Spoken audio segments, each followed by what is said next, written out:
আসসালামু আলাইকুম আপু ভাইয়ারা, তোমরা সবাই কেমন আছো? আর আমার বয়সে যারা আছেন তারা সবাই কেমন আছেন? আশা করি সবাই খুব ভালো আছেন এই রমজান মাসে। আজকে আপনাদের সাথে আমি খুব সকালবেলায় আমার বাগানে নিয়ে আসছি সাথে করে।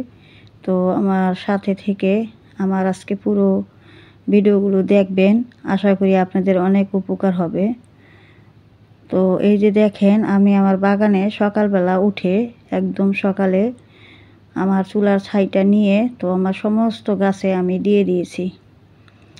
এই যে চুলার ছাইগুলো দেখতে পাচ্ছেন, যেটা কিনা আমি বরাবর আপনাদের সাথে আমার প্রত্যেকটা ভিডিওতেই বলে থাকি যে আমি কিভাবে আমার চুলার ছাইগুলো আমি ব্যবহার করি গাছে। তো দেখেন, প্রতিটা গাছে আমি আমার বাগানে যতগুলো গাছ আছে এই সমস্ত গাছে আমি চুলার ছাইগুলো ছিটিয়ে নিয়েছি। আমি প্রতি মাসে এই কাজটা করি একবার করে।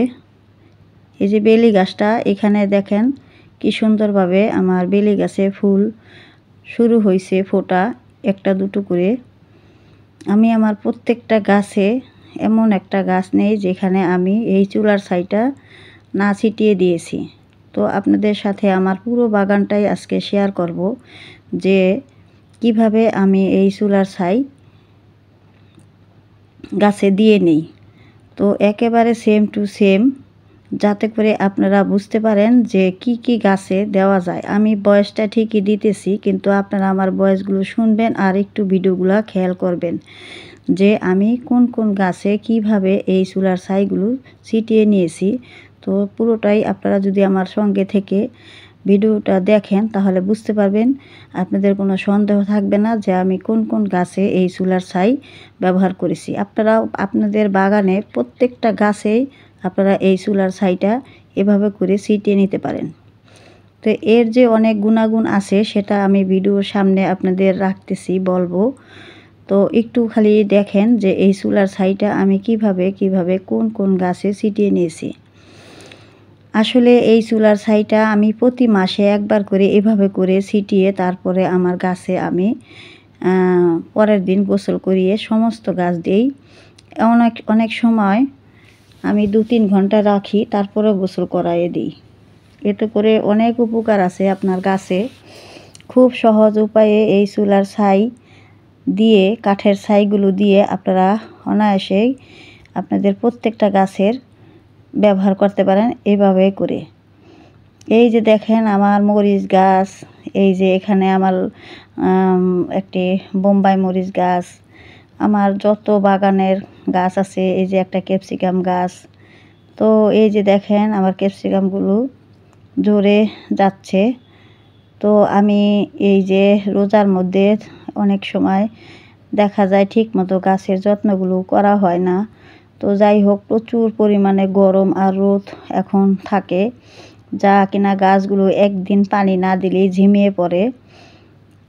বিভিন্ন কারণে পোকামাকড় উপদ্রব বেড়ে যায়। তো এই বিভিন্ন কারণে দেখা যায় অনেক সময় গাছের ফলনগুলো এসে ঝরে যায়। অনেক সময় পানির অভাবে, কিছু সময় পোকামাকড়ের অভাবে, বিভিন্ন কারণে পানিগুলো ঝরে যায়। তো আমার বাড়ির ভিতরে, বাড়ির বাইরে, যেখানে যেভাবে আমি গাছগুলো বসিয়েছি প্রত্যেকটা গাছের ভিতরেই আমি এভাবে করে চুলার ছাইটা ছিটিয়ে দিয়েছি, যাতে করে এক গাছের পোকা আর এক গাছে না লেগে যায়। সেজন্য যখন আমি গাছের ওষুধগুলো দিই, কীটনাশকগুলো দিই বা এভাবে করে চুলার ছাইগুলো ছিটিয়ে নিই, তো আমি সমস্ত গাছই একবার এভাবে করেই করি। এরকম নয় যে আমি এক একটা গাছে ট্রিটমেন্ট নেই, তা কিন্তু নয়। আমি যখন ট্রিটমেন্টগুলো নেই তখন প্রত্যেকটা গাছই একসাথে করে আমি সমস্ত গাছে ট্রিটমেন্টগুলো নিয়ে থাকি। তো আমি কিছু গাছ মাটিতে বসাই, কিছু গাছ টবে বসাই, কিছু ড্রামে বসিয়েছি। এভাবে করে আমি প্রত্যেকটা গাছগুলো আমার নিজস্ব যে একটা মাটি বানাই, সেই মাটির ভিতরে করেই আমি পুরনো শুকনো গোবরগুলো দিয়ে বস্তার ভিতরে করে আমি গাছগুলো বসিয়ে নিই। আলহামদুলিল্লাহ, আমার নিজস্ব ছত্রাকনাশক বলেন, কীটনাশক বলেন, যাই বলেন, আমি ঘরোয়াভাবে খুব চেষ্টা করি আগে পোকামাকড়গুলো তাড়ানোর জন্য। এরপর আমি মাটিগুলো যেভাবে পারি আমি নিজে করি। যেভাবে ভালো একটা মাটি, উন্নত একটা মাটি পাওয়া যায় ঠিক সেইভাবে করি। আমি মাটিগুলো নিজের হাতে বানিয়ে থাকি। সাধারণ কোনো মাটি আমি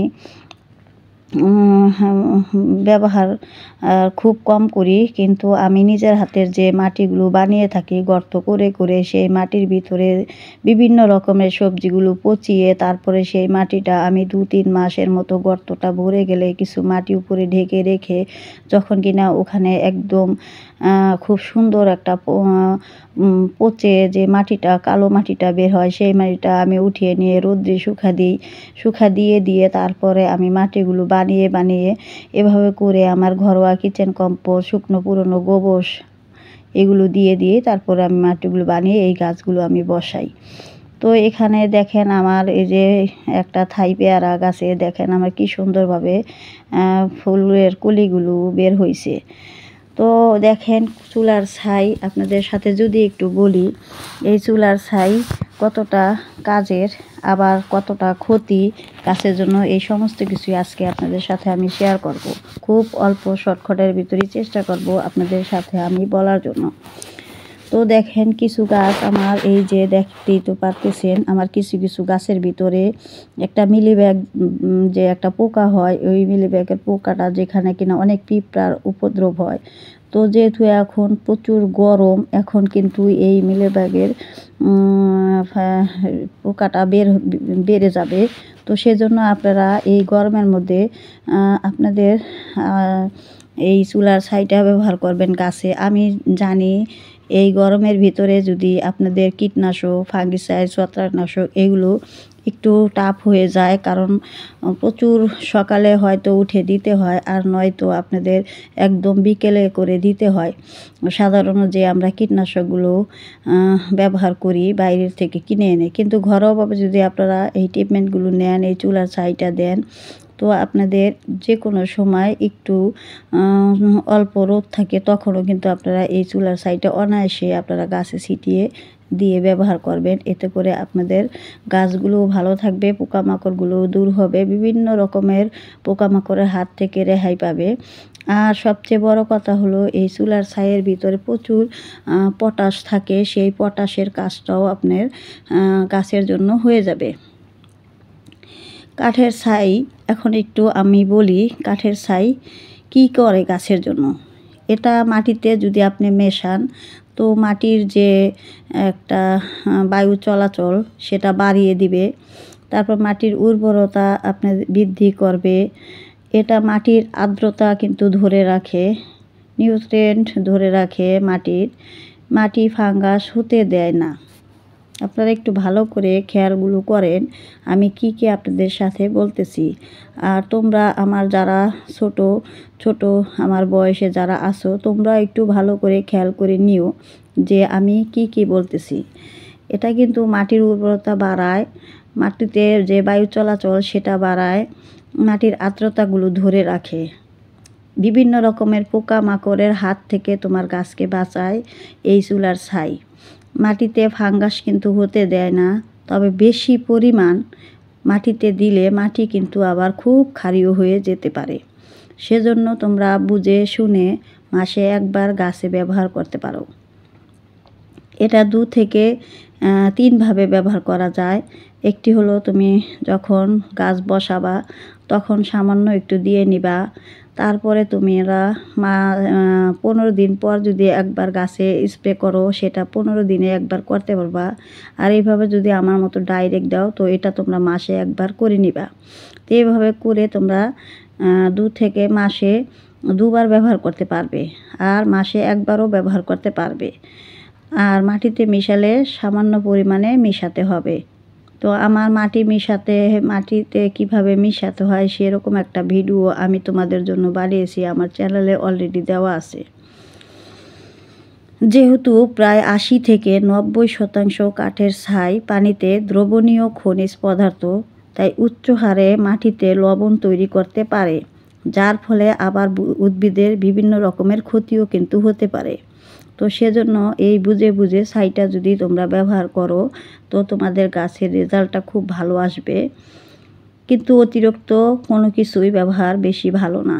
যে কোনো জিনিসেরই অতিরিক্ত ব্যবহার ভালো না। বুঝে শুনে যদি দাও তো গাছগুলো তোমরা খুব সুন্দরভাবে করে নিতে পারবে।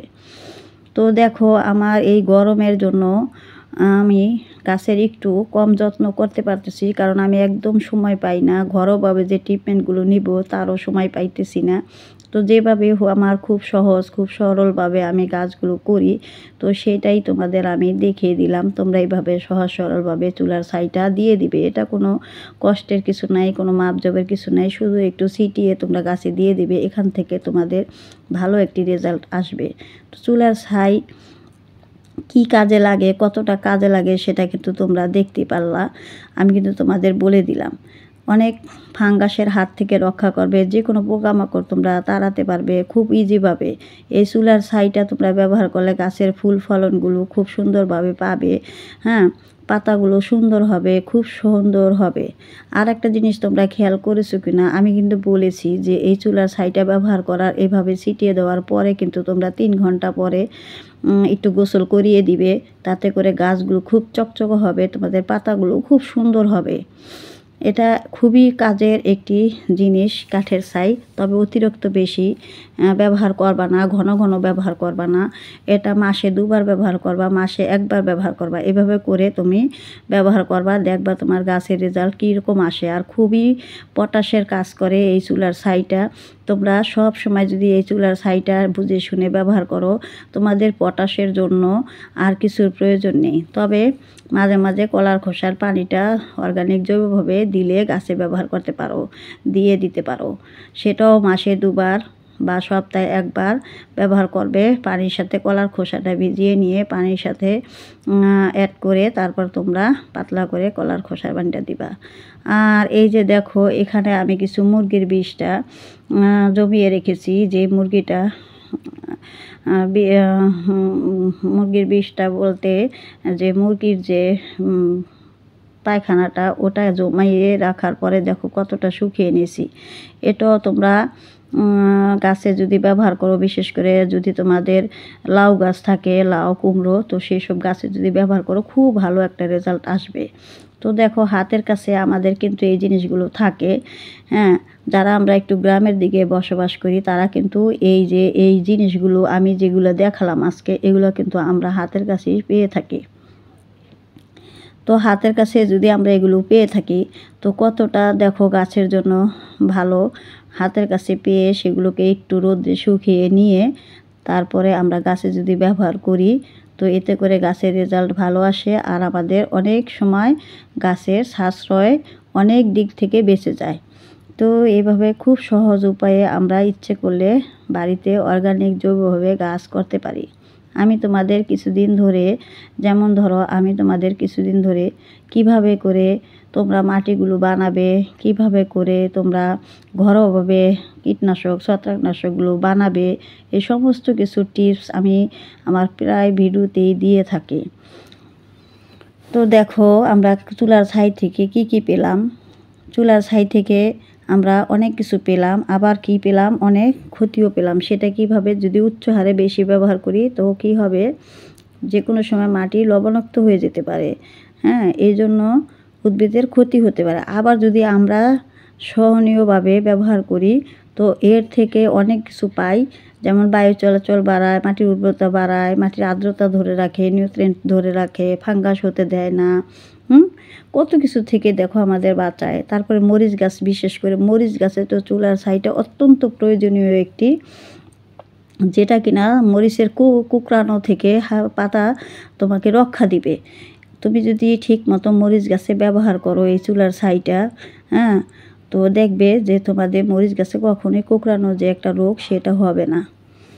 এই তো আজকে তোমাদের সাথে আমার শেয়ার। আমার ভিডিওটি তোমাদের কেমন লাগলো, যদি ভালো লাগে আপুকে একটি লাইক সাবস্ক্রাইব দিবে। আর তোমাদের চুলার ছাই নিয়ে কোনো সন্দেহ আছে কিনা সেটাই আমি তোমাদের আজকের ভিডিওতে দেখিয়ে দিয়েছি, কি গাছে তোমরা ব্যবহার করবে। মোট কথা হলো তোমরা বাগানের যত সমস্ত গাছ আছে, ফুল বলো, ফলন বলো, ফল গাছ বলো, সব গাছেই করতেও তোমরা এই চুলার ছাইটা এইভাবে করে ব্যবহার করতে পারবা।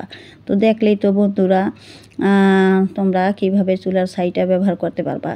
চুলার ছাইটা এক হচ্ছে তোমরা স্প্রে করতে পারবা ভিজিয়ে রেখে, সারা রাত ভিজিয়ে রেখে পরের দিন ভালো করে সেঁকে চুলা গাছের ভিতরে স্প্রে করে দিতে পারবা। আর একটা হচ্ছে মাটির সাথে মিশিয়ে নিতে পারবা। আর একটা হচ্ছে এইভাবে করে তোমরা ছাইগুলো ছিটিয়ে 3-4 ঘন্টা পরে তোমরা সুন্দর করে গাছটাকে গোসল করিয়ে দিবা। এতে করে তোমাদের পোকামাকড়গুলো অনেকটা কমে যাবে। তো আপুর ভিডিওটা তোমাদের যদি একটু সামান্য পরিমাণ ভালো লাগে তাহলে দয়া করে মায়া করে আপুকে ভালোবেসে একটি লাইক একটি সাবস্ক্রাইব করে আপুর পাশে থেকে যেও যদি তোমাদের ভালো লাগে। তো আপুকে একটু ভালোবাসো বা দেখবা আপু তোমাদের জন্য এই রমজান মাসেও দেখো তোমাদের জন্য বসে বসে আমি নামাজ শেষ করে তারাবি শেষ করে তোমাদের জন্য আমি ভিডিও বানাই বসে বসে, চেষ্টা করি যাতে তোমাদের ভালো লাগে। যতটা পারি আমি চেষ্টা করি আপ্রাণ তোমাদের ভালো কিছু দেওয়ার জন্য, তোমাদের এখান থেকে কিছু শিক্ষণীয় ব্যাপার যা আমি শিখি তাও তোমাদের শিখিয়ে থাকি। তো ভালো লাগলে আপুর পাশে থেকে যেও। আসসালামু আলাইকুম। আজকে ভিডিওটি এখানেই রেখে দিই।